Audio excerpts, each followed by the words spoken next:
generating value is about what's of value to the intended audience, right? The client, your partners, your loan officers, the vendors that we have partnerships with through our Give Value program. There's an important element of understanding what's valuable to them and not inserting your own subjective belief of what value is, right? Right. That's really key. Because anybody can make you a flyer. Exactly. Anybody can quote an interest rate. Yeah.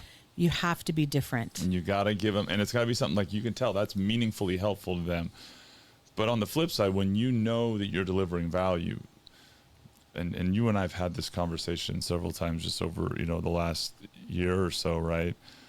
The leverage is something that can switch. Like, instead of being there sitting, going hand out, like, I'm looking for referrals, like, you're driving a partnership and a relationship. So tell me, what do you look for in partnerships, in your realtors, and the ones that you cut off if they're not, like, what do you consider a good partner as a real estate financial planner? What is the characteristics and qualities you look for when you say, I'm going to work with you and you're going to get all that value I'm delivering? How do you evaluate those individuals?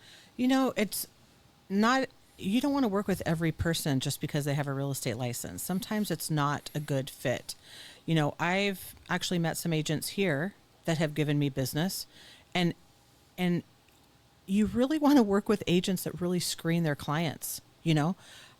You're giving me somebody that has a 500 credit score that is currently late on their mortgage that wants to buy another house.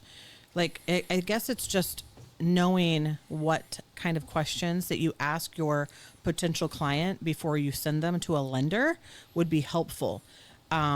Because although some of the I won't mention names, but this one agent has literally just referred me crap after crap after crap. And I'm like, okay, this is probably not a good fit, because I can't help all of the clientele that she's working with.